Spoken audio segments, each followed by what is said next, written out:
Hi guys, I'm Shmi and hello to you on what looks set to be a really rather exciting day. Now 2017 is the 70th anniversary of Ferrari, and for that we have the LaFerrari Aperta going on a number of visits to different events, including today's with Meridien Modena, where we're going to be kicking off from here at the Goodwood Motor Circuit and heading towards Portsmouth. So we've got the LaFerrari Aperta that's going to be leading the convoy, but because my FF is not currently here that I bought from Meridien Modena, it's down in Italy at the moment, I'm actually going to be driving in this car, something a little bit different. This is a 1959 Ferrari 250 GT Pininfarina, and it's worth something near £1 million. It has a 3-litre V12. It has this sort of classic styling from the 50s that went into the 60s with the 250. I'm sure you know of the 250 GTO, the 250 SWB, but this was sort of the start of the partnership between Ferrari and Pininfarina, who have gone on to design many of the other cars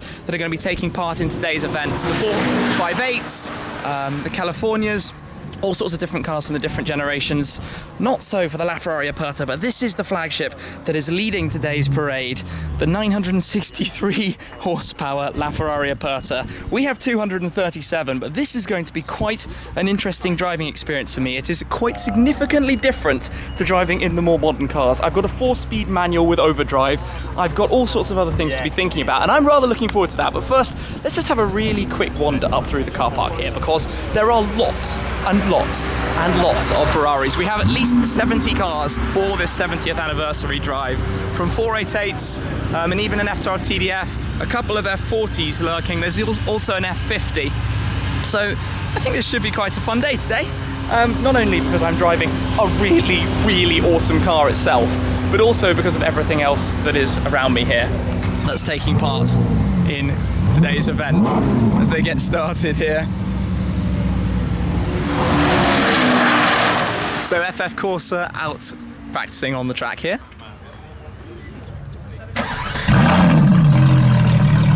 And now it's time for the LaFerrari to lead the convoy out.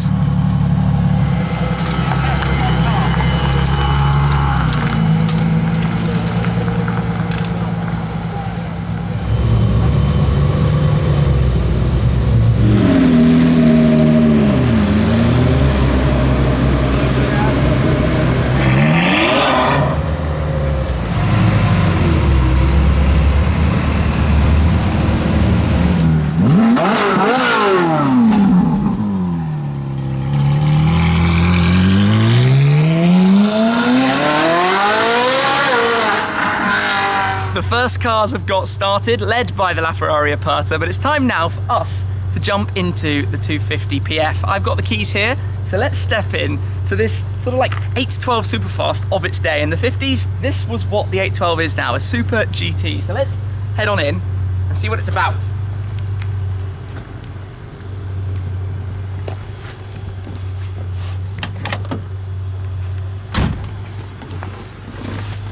Welcome. Right, so in here, it is glamorous. That's the first thing that I think greets your attention. It's very much sort of elegant and smart. You've got this massive wooden steering wheel, 4-speed manual gearbox, but it's quite comfortable. The seating position's good. It just feels, I guess, really cool, and there's so much for me to learn about it. So firstly, let's pop the key in the ignition here. We turn that and give it a quick little press of the throttle, and then let's fire it up. Into life, the Colombo V12. Amazing. So seatbelts would be a luxury. We don't have those right now. But this is going to be quite an experience. It's truly unlike a modern car. And I've not driven anything of this sort of generation, a traditional front-engine Ferrari V12. This is, guys, what so much of what I film now originated from. This was such a start of an era for Ferrari. So let's pop it into gear and see if I can get this right as we pull away. Give it a little bit more revs. There we go. Off we go. Okay, the steering wheel, obviously not quite the same lock to lock as you have in a more modern car. But it just feels cool, and knowing how valuable this is a really special opportunity.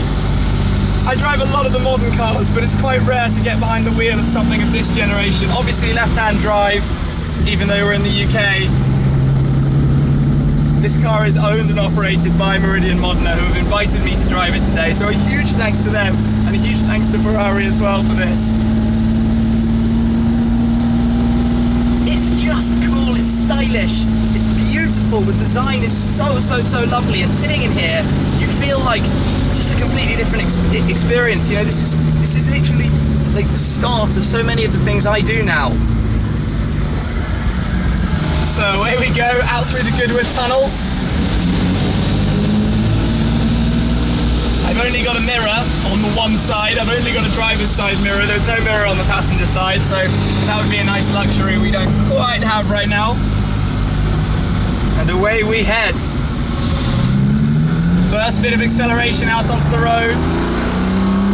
Listen to the noise of it, it sounds so natural, so like raw V12. This is what motoring was all about.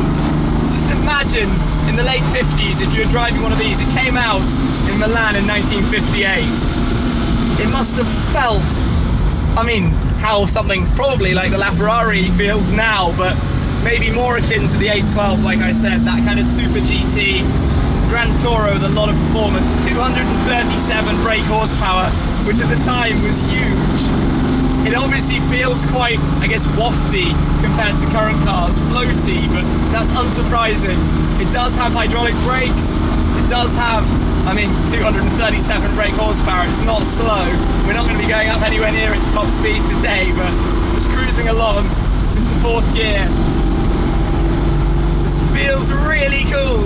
And now for overdrive, you have this stalk here, so it's basically kind of like a 5th gear. You lift off the gas, engage it, you can hear it kind of engage, and then away you go, and that's sort of the 5th gear, the most efficient cruising gear, just for going along here through the woods. But I'm smiling a lot, guys, and it's probably quite hard to explain this, because I know it's normally about the new, modern, shouty stuff, but this is what it's really about, these kind of cars. This is the history, this is where it began.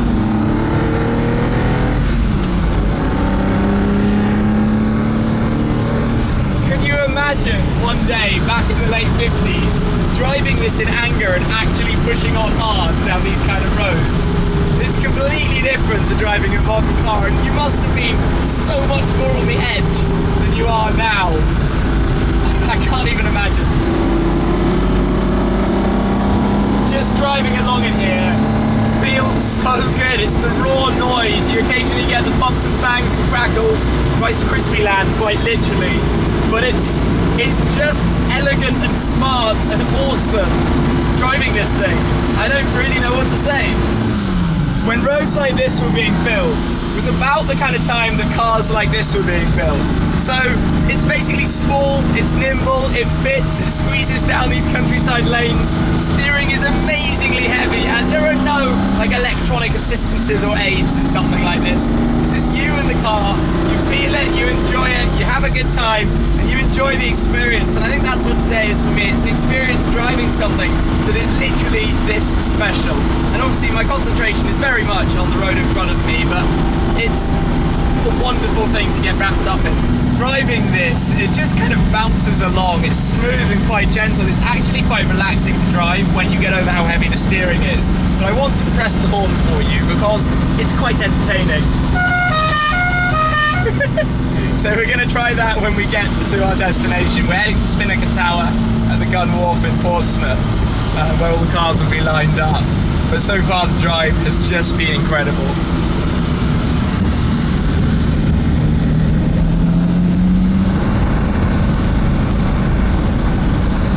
Into Portsmouth behind the Scuderia 16M, the sort of rare special version, the convertible version of the 430 Scuderia, and then up in front of that the California Team. And this is something completely different to those cars. This is amazing, and there's another California back in the traffic behind us as well. But how's this for a day?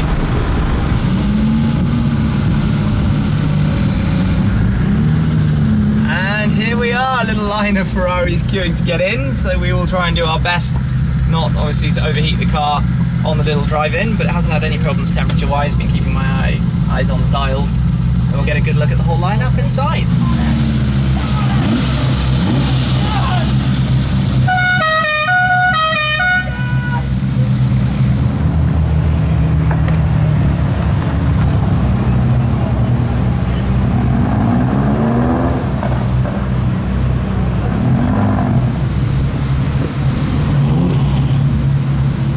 we've made it. That's been an amazing drive. We're heading to the Spinnaker Tower up there behind us for lunch, but all of the cars are parked up here in Gunwharf, so let's just have a little walk around and check out the whole lot, basically. Ferraris everywhere you look, and high GTC is a nice number plate on that one. But if I wander through, we've got 458s, Californias, some 488s, a nice 458 over there. That colour's really cool. Is that blue Abu Dhabi maybe? Speciale here with no stripe. Stands out almost more than the ones that do have stripes these days. 488, 458, 430, 3 different generations right there. The 16M there with the F40, then the nice yellow Speciale Aperta. 430, 458, lots of blue cars here today. Speciale, oh, and a Super America as well. Those are not desperately common, with their sort of one-piece folding rooftops, and that you can sort of see one glass panoramic roof that kind of flips open, but then if it rains and you close it, it will dump water on your head, which is obviously not what you want. Cool little bit of design, fun sort of idea. F12 and then another F40 here. GTC4 Lusso, a few of those taking part. Then we've got a silver 488.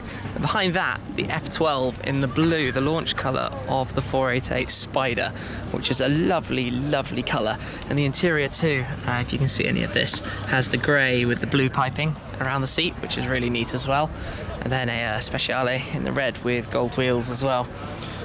Before we get to the star of the show on the pedestal, the LaFerrari Aperta, just doing its sort of dealer tour, heading around all the dealers as part of this event, the 70th anniversary celebrations. But starting here with Meridien Modena, all part of the 1947 to 2017 activities for Ferrari. Then the line continues with the F50. I think this is my favourite Ferrari of the moment. That race-derived, naturally aspirated V12, the manual gearbox, the open roof, you can store away the roof and take that off. That whole experience when I drove one was truly something else, and that's definitely my car of the moment. Then we've got the California T. The line continues all the way up here, 458. Then we have a Ferrari F12 TDF. Obviously the latest limited series car, 799 of them, one of the best sounding modern V12s out there, 780 horsepower, complete savage weapon basically.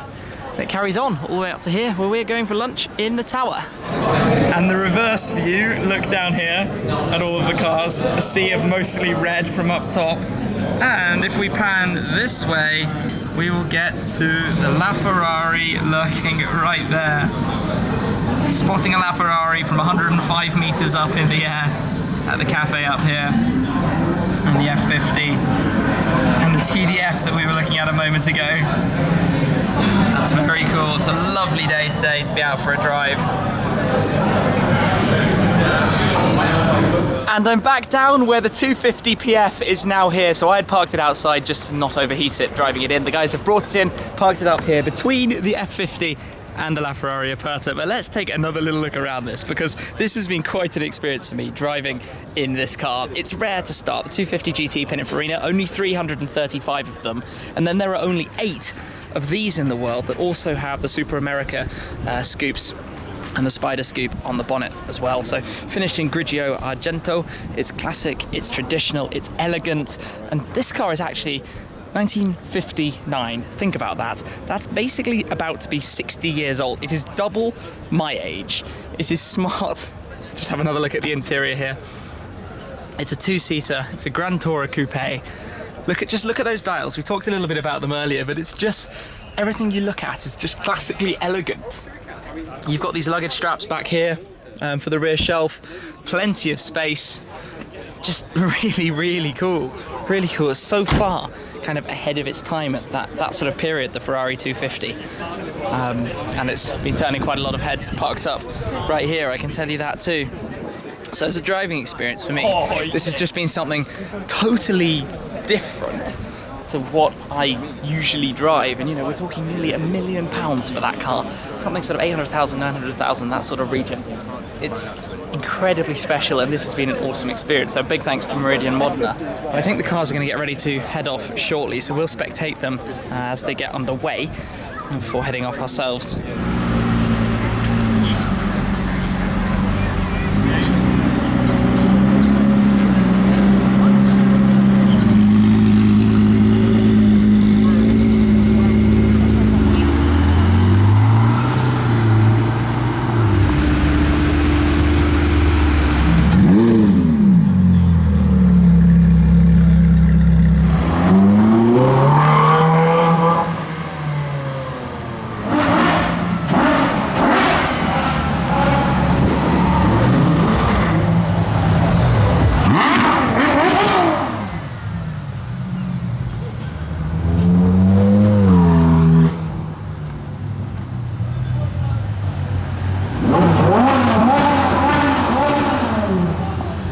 there we have it. The day has come to an end then, but what a lot of fun. I hope you've enjoyed the video. A big thanks again to Ferrari and to Meridien Modena. Bit of fun driving something a little bit older. Double my age, in fact. Anyway, that's it for now. Thank you very much, as always, for watching, guys. I will catch up with you again very soon.